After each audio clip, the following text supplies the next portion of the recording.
Kiti, balinga gali mono, balinga soda na bango yo. Elo kango yeye, to apena swat, bafane na ngayo, biso nyonso to s'abonner.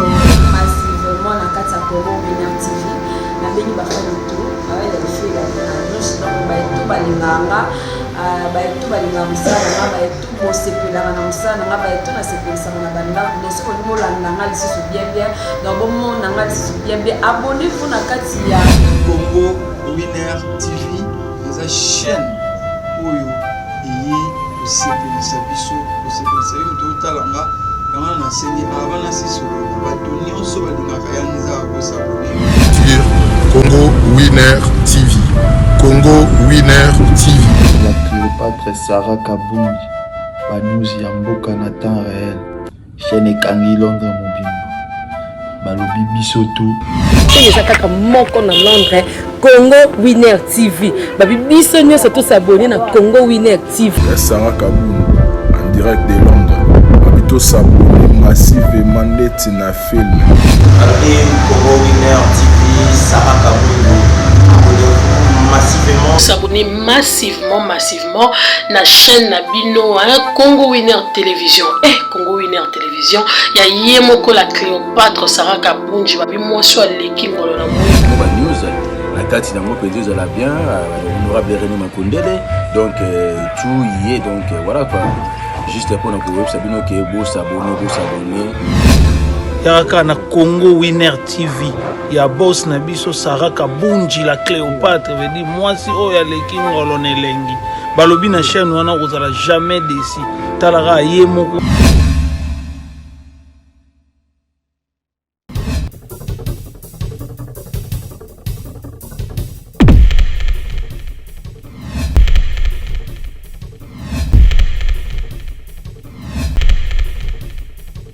Famille ba onyoko la mwana na ndeni. Eza maloba lukuta ba kosa.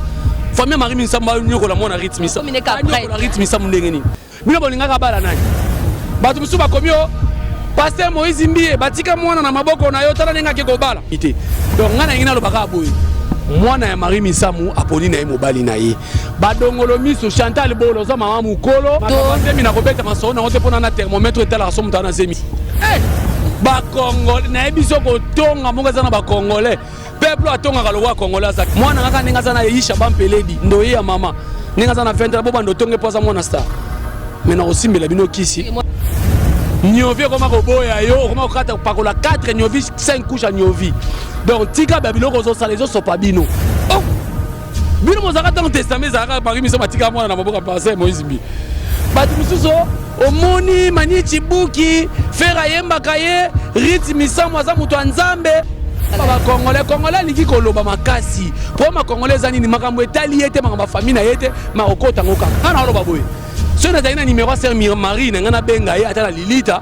Ala mukata la makambo bandeko na ba osala mwani. Bonjour, bonsoir fidèles amis téléspectateurs, c'est l'heure que vous allez recevoir mon émission La réalité de l'artiste avec votre humble servante Berika Kalonga, autrement dit Mercure, la bébé de sa patronne.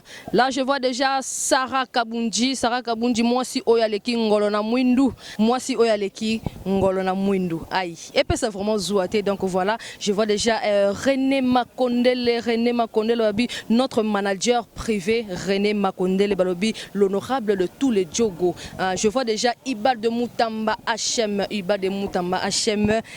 Dieu merci, Malela Nzambe à forme. Balobi Berika Kalonga, aole la karatisi ko Berika Kalonga, aozela Dieu merci, Malela Nzambe à forme, à solo la menaïbi qui a solo po à prêtre.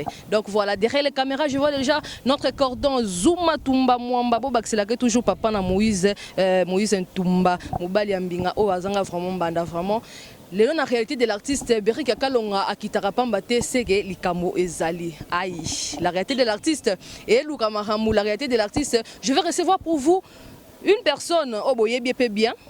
Nayambara mission quand il y a un problème, quand il y a un débat, tout débat pour moi na epo yé pena ba popola ba pena dresser les camoussogi, les camous vraiment ils allient. Oui, je reçois pour vous déjà éléments on entend je vais demander juste à mon réalisateur notre cordon Zuma Toumamwamba si il peut ouvrir déjà caméra parce que il est déjà là, il va bien se présenter malgré déjà la réalité de l'artiste Jerry Kobetor c'est autrement dit 207 donc bituma bunaka lobe la rapena place maramu clair exact à éclaircir Bino selon débat moko ezoko ekoyi na kati ya artiste et ningi si vraiment mokili donc tout est en pause on se présenter mon mboka pour misusu pe baye peut-être baye binonte yo mo lobela yo nani nani.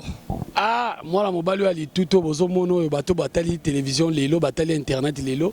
Je m'appelle Jerry Kobetox, DCC de la presse, beauté à deuxième république, mobali ali tuto pe ya Mbumanazolo, moi na kapinga olo namba ya Oscar, chroniqueur, artiste et maboke, monteur, caméraman, maître garnisseur, peintre.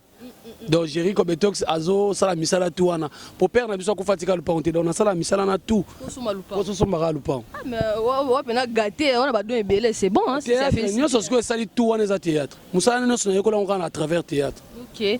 Donc voilà, il s'est bien présenté donc Jerry Kobetox c'est au lobela makamuya moi na ya Marie Misamu. Oh là là. Moi na Marie Misamu abi e indi moi na Marie Misamu abali pe abali nani Jerry Kobetox ko sunga biso moi na Marie Misamu abali nampo ezo yinda babi libala na déjà ekota nungu bat ba lobela il fallait pas abala mutu wana menga na otanga koma mutu ngo te Jerry Kobetox c'est moi za awa a opopolela bino mutu ngo azanani parce que on s'attendait que Nengazali moi na sœur en Christ à que Bola ta frère Mobo et peut-être que tu vas imaginer mais hier pena que Libana pena et maramango est-ce que est normal ou est ali bien mais c'est leur année maramango et Obama maramango est bien té bat ba loba il fallait pas. En tout cas, merci beaucoup ndeko nangai. En tout cas, ils a pas si pour na biso ba congolais. Au moni ba congolais, nga nazo vana nazo mituna. Ceux qui carte mémoire à Congo monani na ko formanter ngo parce que Congo il faut to réinitialiser ngo. Au moni ata le londe to déclarer ba bongisa mboka. So ba sisi ko bongisa mboka, ba koti biso tout na scanner. Tous les Congolais faut qu'on scannage. Parce que les Congolais comme ko tsala makamoko bona oyeba te. To lali to la muki boye. Madidi alobi o ba destituer pour tata Mokonzi ekolo. Tamba ko destituer nana comme président de la République. Tambwe mwamba. C'est que Madidi ozaka mte FCC. Donc ozomona ba makambo Congolais bazo sala. Donc ngana zo kamwa lelo mwana Marie Misamu abali Ruth Misamu. Na ebité Congolais comme oponela batu mibali. Congolais comme oponela batu basi. Mwana Marie Misamu aza mineur te. Aza majeur akoli na Londres. Oui, ayembaka banzembo nzambe. Donc bino boselaki nini? Bino bomima batata bokilo na ye, ba mama bokilo na ye bobalisa ye. To Marie Misamu tonga kufaki. Atikelaki bino bato bolo ba internet wana ke il fallait pas ba la Manique Chibuki. Et ça problème était nana ebisi bino ke soki Ruth Misamu bala na Manique Chibuki ngolo bake Manique Chibuki aza satana aza na maseke akoboma Ruth Misamu. Bato ba lobela bongo po babi Manique Chibuki ngo azali a marié. To yebi ke no abala. Marié ça problème nini mobali. Nini yo marié ko lobala na lobi mobali ne mutu alingaka mwasi na ye Manique Chibuki ngana ko yebisa na uti ko swana ndeko moko koko panga sudi apesi nga ba information vrai parce que bango so ba na Londres. Manique Chibuki abalaka na ye mais abalaka congolaise te. Omoni mwaso babimisi na la mama wana. E mo pe la mama pe la mama pe mon ataka na mona kondire la mama pe mon kondire luka ba problème. Moi si wana Manique Chibuki abalaye aza Ghanéen. Il paraît-il que babebana na bango aponi na mwana Marie Misamu abala mwana Marie Misamu. Bokomi kolobo lokwa Marie Manique Chibuki alataki veste moni babilongi na biso ba milinga milingo. Soko lati veste obimi bato ba mona kwa tata moko ya mukolo ya kala. Siko le bakomi ko benga Manique Chibuki o tata moko ya mukolo ya kala. Ok, Manique Chibuki. Aza mona mukinga na mukolo na ye, ngana ningwele. Bo Manique Chibuki na ningwele. Manique Chibuki c'est un jeune azaki ba bureau ya faire. O faire gola yemba. Aza mukolo nini. Est-ce que donc bandeko na biso batika omoni ngana yeko baboya. Internet on dirait comme parquet. On dirait comme tribunal. Mon moka e kozwa non pena parti pour que non Manique Chibuki est-ce que yo landela ki pena que no divorce c'est ça les maki pour moi il faut ça na kimiati le roi ya poni que non frère nanu batato ya ba député ba na mbongo oyo na batambongo baza bazo bala ba deuxième femme il faut tout na moi anoke mama e deuxième femme eza mabe et bongo siko soko za famille ya keba ba yeko ba lelo mwana na deuxième femme o mona ngo mabe famille à Bola Mouki boye, chacun pour soi, Dieu pour tous. Ce qu'on voit à Moutouana pour sa deuxième femme. Batika babilo ko na mona sa poni mobali na ye Manik Chibuki eza normal. Poza na ki mais que no ba étranger on a pas luka ba problème. Ça la so nga zaki mari Misamu mais na lamuki na eko bundisa ba onde ba bundisa mwana. Moi Misamu la mukate bino mo bozali wana il faut bo défendre place mabe da comme mabe comme te. Défendre boy Ruth Misamu aza mineur te. Ruth Misamu aza majeur. Vous comprenez aponi mobali na ye. Et puis Ruth Misamu nga za responsable na minute ya vie na ye. Tant moi na ligne obi bolingo dictature bolingo leki ba autorité militaire oye bien bolala ki na papa na bino bien nanda kwa maratre na bino lamuki na tongo papa bandu abambi on zetali boko ebini mama pesela ki rapport na mbetu na butu lem su bakanga ki makolo boye papa pena o senti pena ke Adam sonete kana na sko ko beto na tongo donc weza dictature bolingo donc Manik Chibuki na Ruth Misamu ba ponani na bango ba est-ce qu'on nda kumo ida la teke non ba tie quelque part le roi deuxième et là ce qu'on ba bundela po toyo kate place Manik Chibuki avant ça la divorce to somba thermomètre to tia ba ebele ba na cité awa oyi combien de bana ba deuxième femme ba robin kasi yo comme mona ba deuxième femme on est bana ba satana non parce que par rapport il y a âge bana te oh Manik Chibuki to bibia abalaka Ghanéenne divorcé na ye alobi tour il faut na bala congolaise na biso ngasiko problème na ngezani divorcé il faut divorcer ça mabe o divorcé ça mabe to ngasiko o moni poni ba obunda po selon âge ya Ruth il faut bala mal o azali libre nani poto yoka te o baze belé ba homme célibataire baze belé o bi nga na sepe na Ruth Misamu asali bino eloko Nathalie Makoma sala bino Nathalie Makoma bakomo zele au trésor loi o Intel o Claude Makele la bimisi bino tonton moko boye tonton na tile le boye ba kombonete mais papa na za mama na muto makambwa papa ya tonton na mari nani ser na biso nani Makoma balana tonton na papa na za représentant valable ya Bima na Belgique nous comprendre donc papa na yaza makambo nde mona Ruth Misamu aponi na Manik Chibuki premier anini ser na biso Chantal Bola mama paradis yo pena mutongalisi likambo oyo lobi yango obandi kofinga nani Manik Chibuki obandi kofinga Ruth Misamu eza problème nini nande konanga Carine Mokonzi mo pena zokotela makambo so sala mo luka kana la mukelo mabe leti ngana zu information babi Carine Mokonzi oki zuwa nenge Manik Chibuki abali mona OK Carine azade na mobile na ye azana mobile na ye déjà o baba na bongo nde pona jalousie na ngeza jalousie mona batu bo ponele mobile pona nini Manik Chibuki azana baseke asa diabulu asaka mobile kwa mibali nyoso ba ponani botika bango babalana congolais to tika omoni ya mboka na biso baninga bazotonga biso kaka nakei na kotongana ba Ruth Misamu pe a cédé pe avant parce que selon pe na famille na bango mwa mbutu moi mbutu ezali entre abi pe que azana na zemisi ba congolais na biso ko tonga monga zana ba congolais peuple atonga ka lokwa congolais azate donc boyebi de yaki mwana star a star faut balande déjà zana semi c'était mwana star mwana star babi mwana star alors le logérie aboti ba olandela pe mwana nga bongo Ruth ka nani na tanga kutu mwa suka la biso Ruth darling love mwana nga nenga zana yisha bampeledi ndoye ya mama nenga zana 20 bo bando tonge poza mwana star mais na osimbela bino kisi mwana star a starté yanga sa starté ngani muna start tata na ye ko zemi na ye na ona Libala to ma zemi na kobeta maso na ote pona na thermomètre tala so mutana zemité donc ngana ngina lo baka boye mwana ya Marie Misamu aponi na ye mobali na ye badongolo miso Chantal Bola za mama mukolo nyovi koma ko boya yo koma ko kata pakola 4 nyovi 5 couches nyovi donc tika babilo ko zo sala zo sopa bino bolinga ka bala nani batu musuba komio Pasteur Moïse Mbie batika mwana na maboko na yo tala nenga ke kobala oh bino mozaka dans testament zaka Marie Misamu batika mwana na maboko Pasteur Moïse Mbie batu mususo omoni Manik Chibuki fera yemba kaye Ruth Misamu aza mutu nzambe c'est que bon balobi bongo peut-être ba visionnaire qui non Pasteur Moïse Mbie pa kobala ba congolais liki koloba makasi pour ma congolais anini makambo etali ete makambo famille na yete makokota ngokaka batika mwana kimia asali shema na bozelande soki babeba ina na Manik Chibuki ale wana esko bo wolola ye mais botike nanu olo ba kofi botika ngana lala tango na osutuka bongo na yeba mabe na ye non babi peut-être choc pe pourquoi Ruth a cédé avant choc na famille depuis disparition ya maman na ye Et comment mutu ba otie mal à l'aise mo ba choc wana ba mésatante wana ndabi bon après faire que ça la foyer na. Wana ba otie mal à l'aise. Na famille maman na ye. Famille maman na ye wapi? Na Londres. Obi Zena biso bi Londres za mboka nani? Mboka mwasi.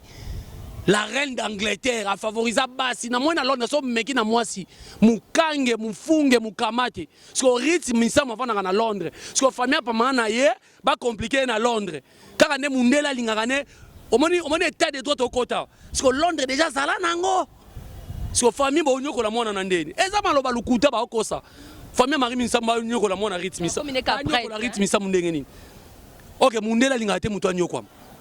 Parce que yo ebisa kana eza ba faux débat ba olo ba luka nde ba to ko diembela, a diembela ba luka mwana Marie Misamu problème ngana olo ba boye. So na zaina numéro ser Marie na ngana benga ye atala lilita, ala mukata la makambo bande kona ba osala mwani. Bino linga ba la frère. Ba frère lukuta ba ate. Ba passer boni ba mutakaliser bango awa. Aki ko bala mani chibuki do bino boninga nini. Donc nebo jija pe mampata na wereza kamabe.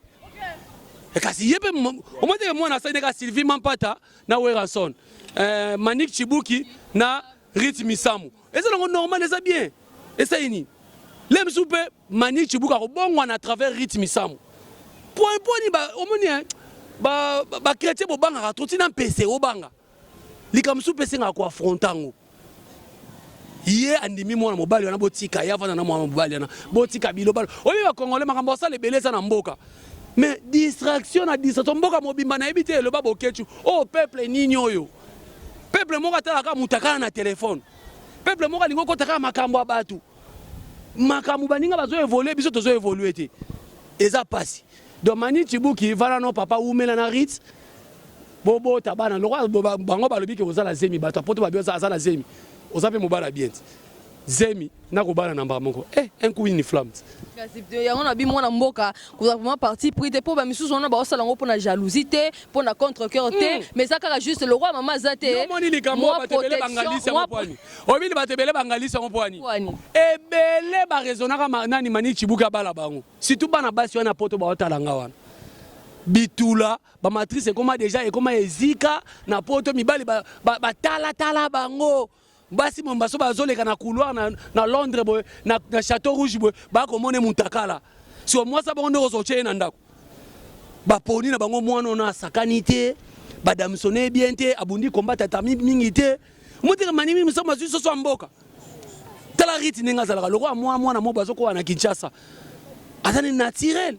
Mwana mboko ebi keno mambozo loba o so ikeno eyindi loko yo so parti primi so eyindi ngana ozongelo kaka ngana moni nena cha drapeau Congo na kingo ngana ozongelo loba o moni na ebisa yo ngana lobi bo nena cha drapeau Congo na kingo je préfère mieux mourir na makambo na loba kena kufa na malaria ngana ku préférer na kufa na makambo na loba yo ke bangi sango omoni makambo ndenga zo ba boso ba lukio bakanyo ba lukanga combien de fois yebi to ngana bite ke no ba luko bakanga yo ngana loba ke no na zaka na mpini na zakota ka transparent oyi ba sodo batina ba bakanga na kota ba transparent yo kasi pona loba makambo loba oza ka mutakala ma marina kindamba papa kusu Jésus Christ liboso okokata oleka wapi babi mwana moka ya lobaka na ye na bi ba question eza ya ngai maloba ezali ya mwana mboka ye muto azo répondre donc voilà Ruth Misamu avanda mwana aza na choc a perda mama na ye et puis abali nzambe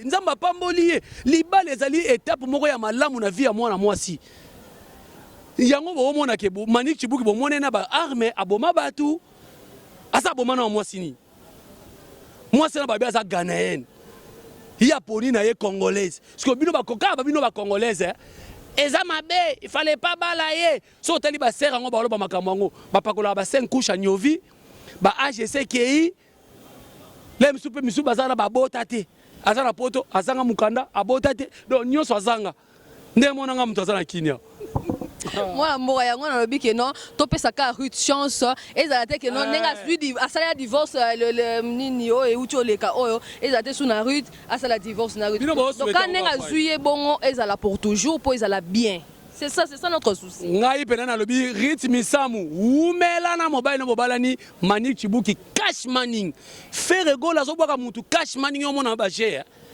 papa maman c'est pas tali bepe ba avantage. Le point le plus capital de un individu, c'est l'intérêt. Mamni no lo bana.